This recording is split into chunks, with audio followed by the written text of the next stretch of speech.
Hi friend, आज मैं आपको बताऊंगी मोहिनी एकादशी व्रत कथा। चलिए वीडियो को शुरुआत करते हैं। सरस्वती नदी के तट पर भद्रावती नाम की एक नगरी में धृतिमान नामक चंद्रवंशी राजा राज करता था। वह धन धान्य से संपन्न व पुण्यवान और धनपाल नामक वैश्य भी रहता है। वह अत्यंत धर्मालु और विष्णु भक्त था। उसने नगर में अनेक भोजनालय, प्याऊ, कुएं, सरोवर, धर्मशाला आदि बनवाए थे। सड़क पर आम, जामुन, नीम आदि के अनेक वृक्ष भी लगवाए थे। उनके 5 पुत्र थे: सुमना, समृद्धि, मोना, सुमुधि, मेघावी, सुकृति और दृष्टबुद्धि। उनमें से 5वां पुत्र दृष्टबुद्धि महापापी था और वह पितर आदि को नहीं मानता था। वह वैश्य, दुराचारी मनुष्यों की संगति में रहकर जुआ खेलता और पर स्त्री के साथ संभोग विलास करता तथा मांस मंदिरा का सेवन करता था। इसी प्रकार अनेक कुकर्मों में वह पिता के धन को नष्ट करता रहता था। इन्हीं कारणों से त्रस्त होकर पिता ने उसे घर से निकाल दिया। घर से बाहर निकलने के बाद वह अपने गहने और कपड़े बेचकर निर्वाह करने लगा। जब सब कुछ नष्ट हो गया तो वह वैश्य और दुराचारी साथियों ने उसका साथ छोड़ दिया। अब वह भूखा प्यासा अति दुखी रहने लगा। कोई सहारा न देख चोरी करना सीख गया। एक बार वह पकड़ा गया और वैश्य का पुत्र जानकर चेतावनी देकर छोड़ दिया गया। मगर दूसरी बार वह फिर पकड़ में आ गया।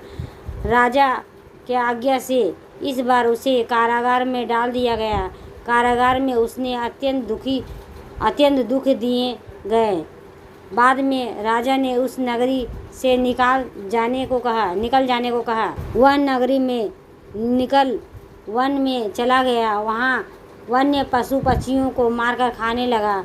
कुछ समय के पश्चात वह बहेलिया बन गया और धनुष बाण लेकर पशु पक्षियों को मारकर खाने लगा। एक दिन भूखा प्यासा में व्यथित होकर वह खाने की तलाश में घूमता हुआ कंडोलिय ऋषि के आश्रम में पहुंच गया। उस समय वैशाख मास था और ऋषि गंगा में स्नान करने आ रहे थे।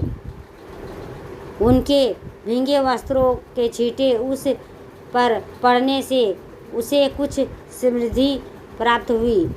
वह कंडोलिय मुनि से हाथ जोड़कर कहने लगा कि हे मुने, मैंने जीवन में बहुत पाप किए हैं। अब इन पापों से छूटने का कोई साधारण बिना धन का उपाय बताइए। उसके दिन वचन सुनकर मुनि ने प्रसन्न होकर कहा कि तुम वैशाख मास की मोहिनी एकादशी का व्रत करो। इससे अनेक जन्मों के किए गए हुए मेरू पर्वत जैसे समस्त महापाप भी नष्ट हो जाते हैं।